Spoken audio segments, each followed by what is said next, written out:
చీకటిలో ఇంటివైపు అడుగులు వేస్తున్నాడు శర్మ.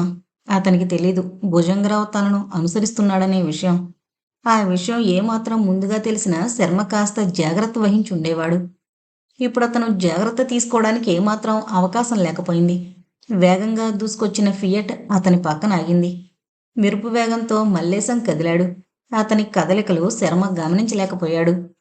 కారులోంచి వేగంగా కిందకి దిగిన మల్లేశం శర్మ చెయ్యి పట్టి కారు వైపు లాగాడు. లోపలికి నెట్టి డోర్ క్లోజ్ చేశాడు. లాగి వదిలిన బాణంలా దూసుకుపోయింది కారు ముందుకు. ఏమాత్రం ప్రతిఘటించాలని ప్రయత్నించినా ప్రాణాలు పోతాయి, జాగ్రత్త. మల్లేష్ బటర్ నైఫ్ తీసి శర్మ డొక్కలో గుచ్చి కటుగా హెచ్చరించాడు. భుజంగరావు, మార్గరెట్ పెదవులు కదిలించలేదు. అసలు కారులో ఏమీ జరగనట్లే అలా ముందుకు చూస్తూ ఉండిపోయారు. శర్మ పెదవుల మీద చెరగని చిరునవ్వు అరలిప్త పాటు లాస్యం చేసింది. మార్గరెట్ ఓరకంటితో శర్మను గమనించింది.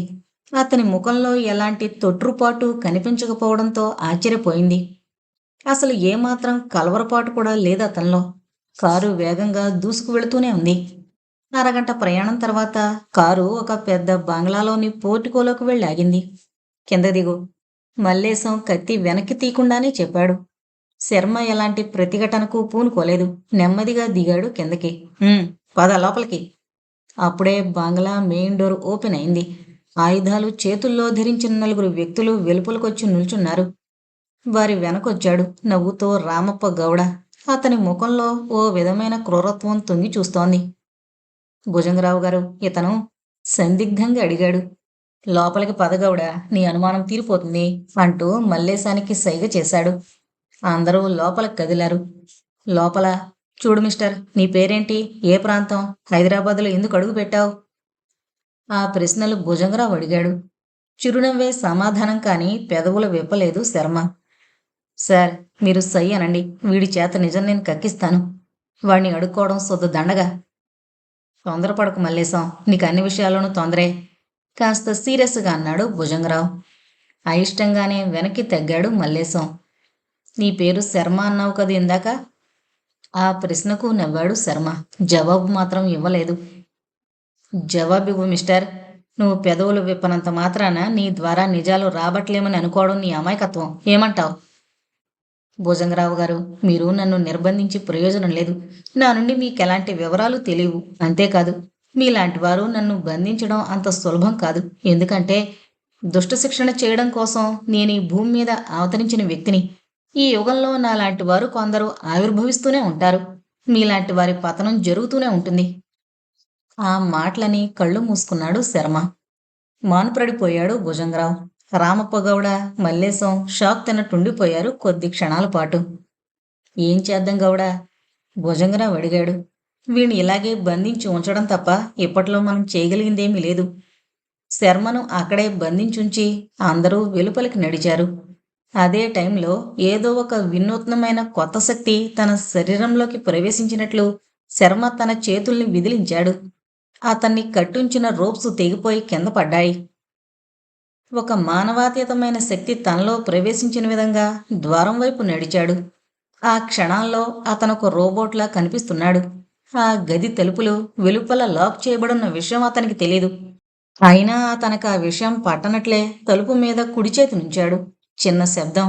వెలుపల తాళం ఊడిపోతున్నట్లు క్లిక్కుమంటూ వినిపించింది. ఇక తలుపు వెనక్కి లాగాడు. లాగిన వెంటనే ముందు వెనకలు చూడలేదు. వెలుపలికి నడిచాడు. బయట నలుగురు ఆయుధాలతో ఉన్నారు. అడుగుల శబ్దం విని తలలు తిప్పి చూశారు. ఇప్పుడు వారి కళ్ళకు శర్మ ఆకారం కనిపించడం లేదు. ఎత్తుగా సన్నగా ఉన్న ఒక వృద్ధుని రూపం లీలగా కనిపించింది.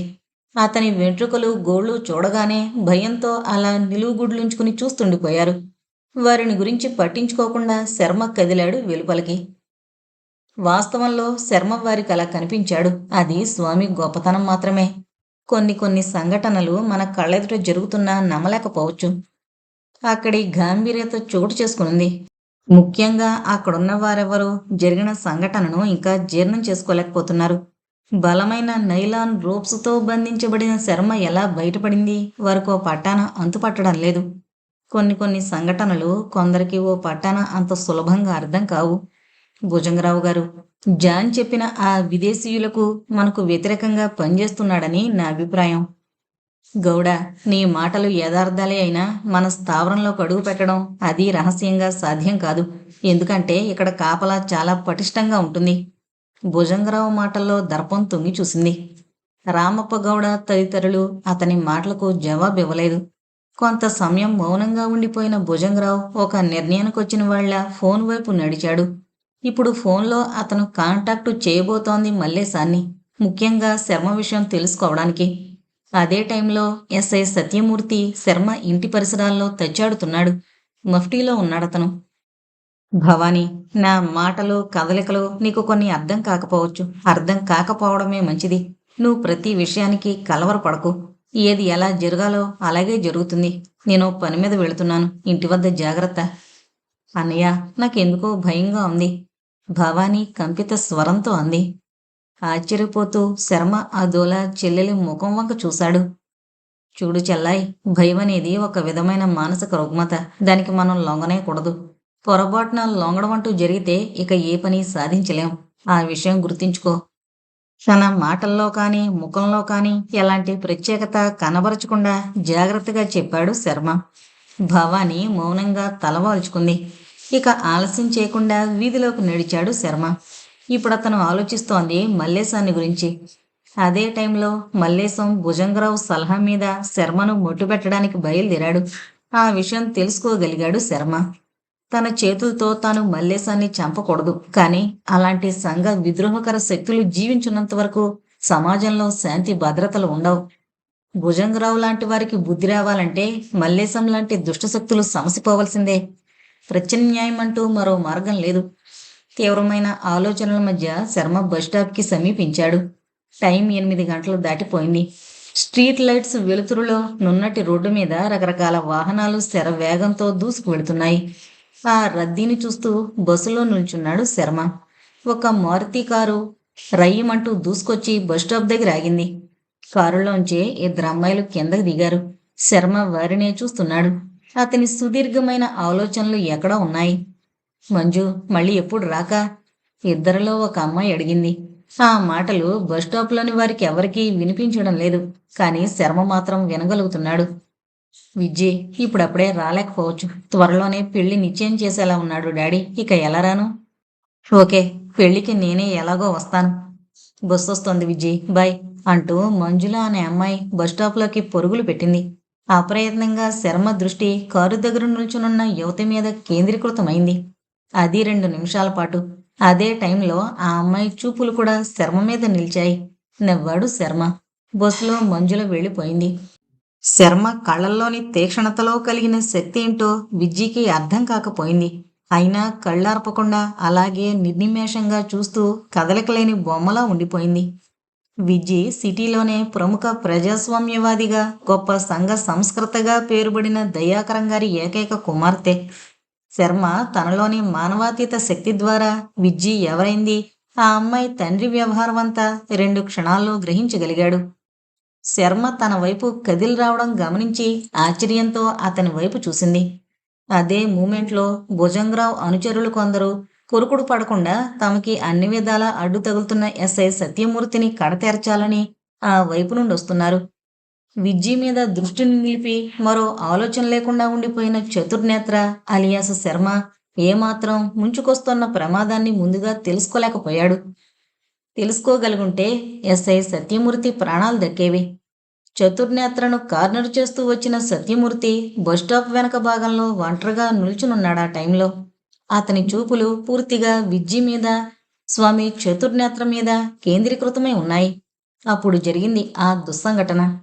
అదెలా జరిగిందంటే, మల్లేశం శర్మ కోసం బయలుదేరుతూ తన అనుచరుల్లో కొందరిని సత్యమూర్తి కోసం పంపించాడు. శరవేగంతో దూసుకొచ్చిన మహేంద్ర బస్టాప్ దగ్గర ఆగింది సడన్గా. అందులోంచి బిలబిలమంటూ 8 మంది కిందకు దూకారు. అందరూ ప్రొఫెషనల్సే. అందరి చేతుల్లోనూ రకరకాల ఆయుధాలున్నాయి. ఎవరూ గమనించకముందే ఒక్కసారిగా ఎస్ఐ సత్యమూర్తి మీదకి పెద్ద పులిలా దూకారు 8 మంది. ఆఖరి క్షణాల్లో గమనించగలిగాడు ప్రమాదాన్ని ఎస్ఐ సత్యమూర్తి. ఓ విధమైన భయంతో నిండిన కంగారు అతనిలో చోటు చేసుకుంది. ఎలాగైనా తప్పుకోవాలనే ప్రయత్నంలో ఓ వైపుగా పరుగులు పెట్టబోయాడు. కానీ నో యూజ్. అప్పటికే ఆలస్యమైంది. ఓ విధమైన వింత శబ్దం గాల్లో. ఏం జరిగిందో సత్యమూర్తి గ్రహించేలోగా రెండు గండ్రగొడ్డళ్ళు అతని వెన్నులో గుచ్చుకున్నాయి. అప్పుడు వెలువడింది భయ విహ్వలత నిండిన ఆర్తనాదం సత్యమూర్తి కంఠంలోంచి. అలాగే ముందుకు బోర్లా పడ్డాడతను. రక్తం వెల్లువలా మడుగు కట్టడం మొదలైందక్కడ. సత్యమూర్తి అరిచిన అరుపుతో అక్కడున్న వారందరి దృష్టి ఆ వైపుగా తిరిగింది. అప్పటికే సత్యమూర్తి ప్రాణాలు గాల్లో కలిసిపోయాయి. రాష్ట్ర రాజధాని నగరంలో 10 మంది చూస్తుండగానే రాక్షస మూక వంటి దుండగులు విశృంఖలత్వం ప్రదర్శించగలిగిన దుర్ముహూర్తం అది. ఒక బాధ్యత కలిగిన పోలీస్ అధికారిని అత్యంత దారుణంగా, పాశవికంగా పొట్టను పెట్టుకున్నారు సంఘ విద్రోహకర శక్తులు. వారిని ఏ చట్టాలు శిక్షించగలవు? ఏ కోర్టులు వారిని అదుపు చేయగలవు? ఒక పోలీస్ అధికారి పరిస్థితి ఎలా ఉంటే ఇక సామాన్యుని పొజిషన్ ఏంటో ఊహించుకోవచ్చు. విజ్జీని సమీపించిన శర్మ ట్రాన్స్లోంచి బయటపడ్డట్టుగా చివాలను తల తిప్పి చూశాడు. అదే క్షణాల్లో జీపులో ఆ 8 మంది వెళ్ళిపోతున్నారు. ఆ దృశ్యం కళ్ళతో స్వయంగా చూసిన విజ్జి భయంతో వణికిపోయింది. ఏమాత్రం ఆలస్యం చేయకుండా కారులో విజ్జి వెళ్ళిపోయింది ఆ చోట్లోంచి. ఆమె వెళ్ళిన 2 క్షణాలకంతా పోలీసు వాహనాలు అక్కడికి చేరుకోసాగాయి. శర్మ మాత్రం రకరకాల ఆలోచనలతో సతమతమవుతూ ముందుకు నడిచాడు. అతన్ని వేటాడేందుకు మల్లేశం ఎదురుగా వస్తున్న విషయం ఆ లెక్కల్లో అతనికి తెలీదు. మానవత్వం మంటగలిసిన క్షణాల్లో, రాక్షసత్వం నగ్నంగా నర్తించే ఘడియల్లో భగవంతుడు ఏ అజ్ఞాత రూపంలోనో మానవ మేధస్సుకు అందని రీతిలో దుష్ట శిక్షణ కోసం కొత్త రూపు దాల్చక తప్పదు. అది ప్రతి యుగంలోనూ జరుగుతున్న నగ్న సత్యమే. ఇప్పుడు సాక్షాత్కరించబోతున్న శక్తి చతుర్నేత్ర. శర్మలో చోటు చేసుకున్న అతీంద్రియ శక్తులే దుష్ట శిక్షణ గావించబోతున్నాయి. అందుకు సాయం చేయబోతోంది విజ్జి. అది ఇతరుల అంచనాలకు భిన్నంగా. అదెలా అంటే, కారులో ఇంటికి బయలుదేరిన విజ్జి తగ్గని వణుకుతో తండ్రి గదిలోకి అడుగు పెట్టింది. దయాకరం ఏదో ఫైల్ని చాలా శ్రద్ధగా పరిశీలిస్తున్నాడు. అడుగుల శబ్దం విని తల పైకెత్తి చూశాడు. ఎదురుగా విజ్జి. ఆ క్షణంలో విజ్జి శరీరంతో పాటు పెదవులు కూడా వణుకుతున్నాయి. ఏం జరిగింది బేబీ? డాడీ, ఆ సంఘటన మీకెలా చెప్పాలో తోచడం లేదు. ఇంకా నా ఒంట్లో వణుకు తగ్గడం లేదు. Please relax. కమాన్ బేబీ, ఏం జరిగింది? తన బురుకుటి ముడివేస్తూ అడిగాడాయన. విజ్జి నెమ్మదిగా కంఠం పెగిల్చుకుని ఎస్ఐ మరణం విషయం వివరంగా చెప్పింది. ఆలోచిస్తూ మౌనంగా వింటున్న దయాకరం గారి అంతరంగంలో అవ్యక్తమైన ఆలోచనలు సముద్ర కెరటాల్లా పైకి లేస్తున్నాయి. బేబీ, ఈ విషయాన్ని వెంటనే హోమ్ మినిస్టర్తో చెప్దాం, బయలుదేరు అంటూ చకచకా డ్రెస్అప్ అయ్యాడతను. అరగంటలో వారి కారు హోమ్ మినిస్టర్ బంగ్లా ముందాగింది. 2 నిమిషాల్లో దయాకరం గారికి ఇంటర్వ్యూ లభించింది. రండి, మీరే స్వయంగా వచ్చారంటే ఎంతో ముఖ్య విషయం అయితే తప్ప మీరు రారు. ఏంటి విషయం దయాకరం గారు? సత్యమూర్తి చావు విషయం చెప్పాడు. ఆ క్షణంలో జరిగిన సంఘటనకు ప్రత్యక్ష సాక్షి నా కుమార్తె. ఈ అమ్మాయితో పాటు మరో యువకుడు కూడా ఉన్నాడు. హంతకులను తొందరగా బంధించేలా చూడండి. అలాగే ఆ యువకుని వివరాలు ట్రేస్ చేయమని మీ డిపార్ట్మెంట్ని ఆదేశించండి. తప్పకుండా, మీరెళ్ళండి. మీలాంటి నిజాయితీ పౌరులు ఉన్నంత వరకు దోషులు తప్పించుకోలేరు. బేబీ, బయలుదేరి వెళదాం, దయాకరం లేచి నిల్చుంటూ చెప్పాడు. వారు వెళ్ళిన తక్షణం హోమ్ మినిస్టర్ ఫోన్ వైపు నడిచాడు. నెంబర్ డయల్ చేశాడు. హలో, ఎవరు? భుజంగరావు గారేనా? ఆ, నేనే. ఏంటయ్యా మీ వాళ్ళు చేసింది? ఆ ఎస్ఐని చంపడం దయాకరం గారి కుమార్తె విజయ్ చూసింది. ఆ అమ్మాయితో పాటు మరో యువకుడును. వెంటనే వాడెవడో తెలుసుకోండి. విజయ్కి ఎలాంటి ఆపద రానికండి. అర్జెంట్ అని ఫోన్ పెట్టేశాడు హోమ్ మినిస్టర్. వెంటనే భుజంగరావు మల్లేశం కోసం ప్రయత్నాలు మొదలుపెట్టాడు. కానీ ఆ టైంలో అందరి ఊహలకు భిన్నంగా మల్లేశం చతుర్నేత్రగా మారిన శర్మను కడతేర్చే ప్రయత్నంలో ఉన్నాడు. అప్పుడు టైం రాత్రి 11 గంటలు దాటిపోయింది. కొంతమంది వ్యక్తులు స్వార్థం తమలో నిక్షిప్తం చేసుకుని ఎదుటివారికి ఆ విషయం ఏమాత్రం తెలియకుండా జాగ్రత్తలు తీసుకుంటూ ఈ సమాజాన్ని తమ స్వార్థం కోసం వాడుకోవడం అలవాటు. అలాంటి వారంత సులభంగా బయటపడరు. అంతేకాదు, వారి కదలికలు ఏమాత్రం ఇతరులు పసిగట్టలేరు. స్వార్థం, అవినీతి, ధనకాంక్ష, పదవి వ్యామోహం పెరిగిపోయిన నేటి ఆధునిక సమాజంలో సామాన్యుడు ఏమవుతున్నాడనేది ఎవరూ పట్టించుకోవడం లేదు. అమాయకులు, నిస్సహాయులు ఎంతోమంది కొందరి స్వార్థానికి బలైపోతున్నారని ఈ చట్టాలను గుప్పిట్లో ఉంచుకున్న ధనవంతులకు, వాటిని అమలుపరచగల అధికార యంత్రాంగానికి తెలుసు. కానీ నిర్దోషులు బలి కాకుండా ఏ వినూత్న శక్తి వారిని కాపాడలేకపోతోంది. అలాంటి వినూత్న శక్తి అంటూ ఒకటి అనివార్యమైన ఘడియల్లో ఉద్భవిస్తే ఆ శక్తి యొక్క ప్రచండ భీషణ ఆవక్త పరాక్రమం ముందు ఎలాంటి వారైనా శలభల్లా మాడిపోవలసిందే. యుగ యుగంలోనూ దుష్ట శిక్షణ అవసరార్థం ఆ భగవంతుడు ఏదో ఓ రూపంలో సాక్షాత్కరించి మానవాళిని సంరక్షిస్తూనే ఉంటాడు. సంభవామి యుగే యుగే. సార్, ఎవరో అమ్మాయి మిమ్మల్ని చూడాలంటోంది. సార్జెంట్ శివం హడావిడిగా ఎస్ఐ గారి గదిలోకి అడుగుపెట్టి కంగారుగా అన్నాడు.